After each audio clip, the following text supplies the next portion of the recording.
بسم اللہ الرحمن الرحیم۔ السلام علیکم ناظرین، امید ہے آپ سب لوگ خیر خیریت سے ہوں گے۔ بہت زیادہ شور مچایا جا رہا تھا کہ امریکہ کے اندر شاید خانہ جنگی ہو جائے، شاید واشنگٹن کے اندر جو ہے نا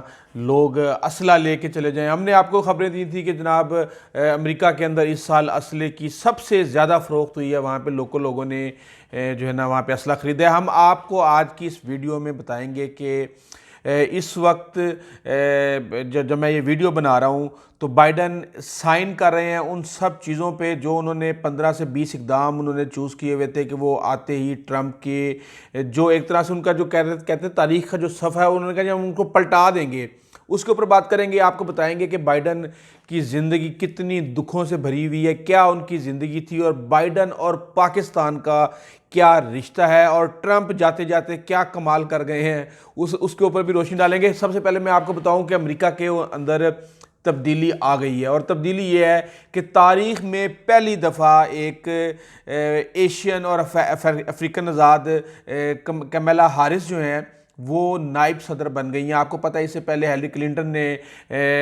صدر کے لیے الیکشن لڑا تھا لیکن وہ کامیاب نہیں، کیونکہ آج تک امریکہ کی تاریخ میں کوئی صدر یا نائب صدر خاتون نہیں بن سکی ہیں۔ بہرحال یہ ایک بڑی تبدیلی آئی ہے۔ بائیڈن کے بارے میں آپ کو بتا دوں کہ 78 سال کے بائیڈن ہیں، جو کہ امریکہ کی تاریخ کے سب سے معمر ترین صدر ہیں، اور انہوں نے اپنا جب سیاست کا آغاز کیا تھا تو 1972 میں انہوں نے پینسلوینیا کی ریاست سے سینیٹر کا الیکشن لڑا تھا۔ سینٹ کا الیکشن جیتنے کے بعد ان کے اوپر دکھ کے پہاڑ ٹوٹ پڑے۔ ہوا یہ کہ ان کی وائف، ان کی بیٹی اور ان کے 2 بیٹے سفر کر رہے تھے اور ان کا ایک دم سے روڈ ایکسیڈنٹ ہو گیا، اور اس روڈ ایکسیڈنٹ کے اندر ان کی بیوی اور ان کی چھوٹی بیٹی اس کی وفات ہو گئی، یعنی ڈیتھ ہو گئی ان کی، اور ان کے جو 2 بیٹے تھے وہ انتہائی زخمی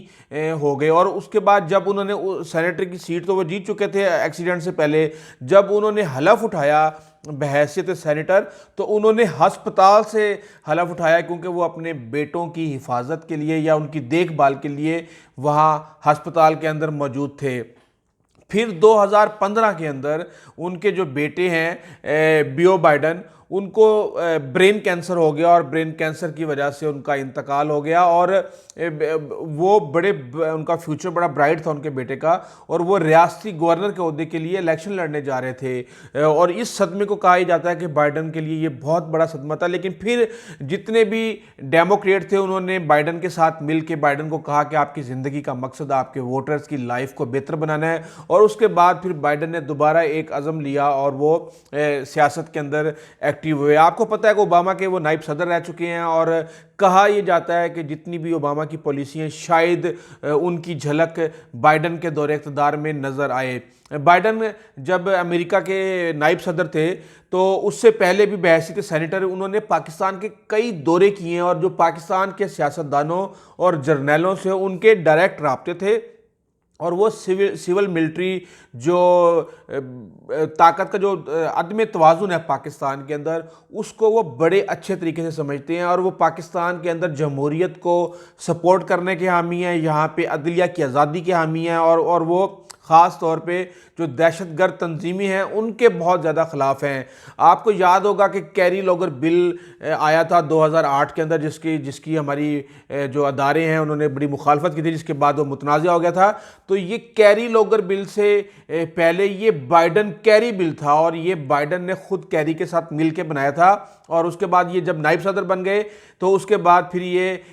کیری لاگر بل بن گیا۔ اور اس کے بعد یہ ہے کہ ان کے جو مین ایکشنز کہا یہ جا رہا ہے کہ یہ آتے جو مین تبدیلیاں کریں گی ٹرمپ کے حوالے سے، اس کے اندر سب سے بڑی تبدیلی تو یہ ہے کہ یہ کلائمیٹ چینج کے حوالے سے یہ ایکٹیو ہوں گے، اور جتنے بھی کلائمیٹ چینج کے جو معاہدے ہیں، جو اس طرح کی چیزیں چل رہی ہیں، امریکہ ان کا حصہ بنے گا۔ پہلے ٹرمپ نے اپنے آپ کو یعنی امریکہ کو ان تمام چیزوں سے الگ کر لیا تھا۔ ہیلتھ کیئر، آپ کو یاد ہوگا کہ اوباما کی ہیلتھ کیئر کے حوالے سے اس وقت بہت چرچے تھے، اور ٹرمپ نے آ کے اس کو ذرا ہلا دیا تھا اور بڑی تنقید کی تھی اوباما کے اوپر۔ لیکن یہ ہے کہ اب ہیلتھ کے حوالے سے خاص طور پہ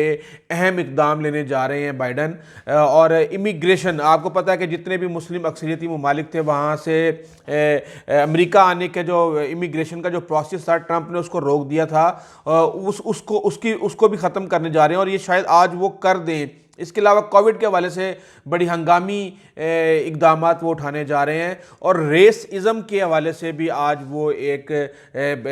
دستاویزات کے اوپر جو بھی قانون سازی ہے اس کے اوپر وہ دستخط کریں گے۔ ٹریڈ اور ریلیشن کے اوپر وہ بڑی چینجنگ لانے جا رہے ہیں۔ آپ کو پتہ ہے کہ ٹرمپ نے اپنے آپ کو ایک طرح سے نیٹو سے الگ کرنا شروع کر دیا تھا اور دوسری جو ٹریڈ تنظیمیں ہیں ان سے الگ کرنا شروع کر دیا تھا، اور ٹرمپ یہ سمجھتا تھا کہ یہ تمام چیزیں جو ہیں یہ امریکہ کے اوپر ایک طرح سے بوجھ ہیں۔ اس کے علاوہ میں آپ کو بتاؤں کہ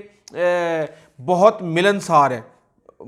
بائیڈن کے بارے میں کہا جاتا ہے کہ وہ اتنے ملنسار ہیں کہ ان کے اوپر بعض اوقات عورتوں کے ساتھ غیر اخلاقی حرکتوں کا الزام بھی لگا، اور انہوں نے کہا کہ میری ملنساری کو اور میری خوش اخلاقی کو یہ لوگ جو ہیں غلط رنگ دے رہے ہیں۔ خارجہ امور کے ماہر ہیں، اور اس کی وجہ یہی وجہ ہے کہ تقریباً 3 دفعہ یہ خارجہ امور کمیٹی کے چیئرمین رہ چکے ہیں امریکن سینٹ کے اندر، اور مل کے کام کرنے کے یہ عادی ہیں، اور ان کا ایک طرح سے یہ اصول ہے کہ طاقت نہیں سفارت کاری سے جو ہے نا کام لینا چاہیے۔ اور اسی حوالے سے آپ کو پتہ ہے کہ مڈل ایسٹ کے سارے ممالک اسرائیل وغیرہ پریشان ہیں کہ شاید ایران کے ساتھ یہ دوبارہ ایٹمی معاہدہ نہ کر لیں، اس کے بعد بڑے معاملات خراب ہو سکتے ہیں۔ چین نے ٹرمپ کے جاتے ہی ٹرمپ انتظامیہ کے تقریباً 22 سے 23 لوگوں کے اوپر پابندیاں لگا دی ہیں، اور پابندیاں بھی ایسی ہیں کہ وہ ہانگ کانگ نہیں آ سکتے، وہ چائنا نہیں آ سکتے، وہ مکاؤ نہیں آ سکتے، اور اس طریقے سے آنے والے دنوں میں بھی یہ چیزیں نظر آئیں گی کہ چائنا جو ہے نا ٹرمپ کو سبق سکھانے کے لیے یا ایک طرح سے ایک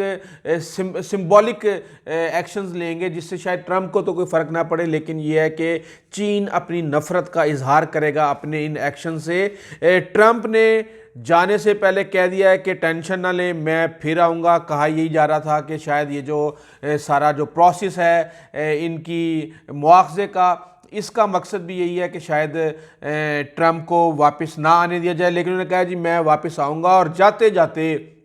ٹرمپ کو ہم نے یہ دیکھا کہ انہوں نے اپنے لوگوں کو بہت نوازا ہے، اور وہ انہوں نے کہا کہ یا تو میرے ساتھ کھڑے ہو یا میرے مخالف کھڑے ہو، اور جاتے جاتے وہ نائب صدر جو ان تھے مائک پینس، ان کے ساتھ بھی ان کے تعلقات صرف خراب ہو گئے اسی وجہ سے کہ سینٹ کے اندر جو وہ چاہتے تھے انہوں نے وہ نہیں کیا، اور انہوں نے 73 افراد کی سزائیں معاف کر دیں، اور 70 لوگوں کی سزاؤں میں انہوں نے کمی بھی کی ہے، اور انہوں نے کہا ہے کہ میں جو کرنے آیا تھا میں نے کر دیا ہے، اور یہ کہ ہمارے دور حکومت کے اندر یعنی ٹرمپ کے دور حکومت کے اندر کوئی بھی جنگ شروع نہیں ہوئی۔ جبکہ بائیڈن نے اپنی تقریر کے اندر کہا ہے کہ امریکہ اور جمہوریت آج کامیاب ہو چکے ہیں، اور انہوں نے کہا کہ ہم امریکہ میں انتہا پسندی کو ختم کریں گے، یہ جو سفید لوگوں کی بالادستی ہے وائٹ پیپلز کی، اس کے اوپر ہم کام کریں گے، جو اندرونی طور پہ سیاسی انتہا پسندی اور جو دہشت گردی ہے اس کے اوپر بھی ہم کام کریں گے، اور انہوں نے کہا کہ ہم نے ان کو شکست دینی ہے۔ انہوں نے کہا جی ہم تقسیم کرنے والی طاقتوں کا مقابلہ کریں گے، بے شک وہ بہت مضبوط طاقتیں ہیں لیکن ہمیں سب کچھ ٹھیک کرنا ہے۔ اور انہوں نے کہا کہ میں ایک کسی ان لوگوں کا صدر نہیں ہوں کہ جنہوں نے مجھے ووٹ دیا، میں پورے امریکہ کا صدر ہوں، اور یہ انہوں نے آنے کے بعد بھی یہ اعلان کیا تھا، اور انہوں نے کہا کہ خانہ جنگی ہم نے ختم کرنی ہے، اور ہم نے امریکہ کے اندر جو گہری تقسیم ہے اس کو بھی ہم نے ختم کرنا ہے، اور ہم اس کا بڑا دل کر کے ہم اس کا مظاہرہ کر کے ان چیزوں پہ قابو پا سکتے ہیں۔ اور جب یہ ساری حلف برداری کی تقریب چل رہی تھی تو واشنگٹن ایک فوجی چھاونی کا منظر پیش کر رہی تھی۔ ڈونلڈ ٹرمپ جو ہے وہ ایک طرح سے ہم یہ کہہ سکتے ہیں کہ بالکل اس کے برخلاف صبح وہ جو ہے نا اپنی واشنگٹن میں انہوں نے اپنی ایک تقریر کی چھوٹی موٹی، اور اس کے بعد وہ وہاں سے نکل گئے۔ وہ بائیڈن کی جو تقریب حلف برداری ہے اس کے اندر نہیں ہے، حالانکہ یہ ایک روایت ہے کہ جو صدر جا رہا ہوتا ہے اور جو صدر آ رہا ہوتا ہے وہ آپس میں اس تقریب کے اندر مل کے بات کرتے ہیں۔ وہاں پہ 2 لاکھ پرچم بیسیکلی لوگوں کو اکٹھا نہیں کرنے دیا گیا، بہت ہی محدود قسم کی وہاں پہ تقریب کی گئی۔ 2 لاکھ پرچم امریکہ کی مختلف ریاستوں کے اندر لگائے گئے، اور 56 ستون روشنیوں کے لگائے گئے، جو کہ ایک طرح سے عوام کی نمائندگی کے طور پہ انہوں نے کہا کہ یہ اس کو ظاہر کریں گے، اور نیشنل مال کے اوپر تقریباً 2 لاکھ پرچم لگائے گئے۔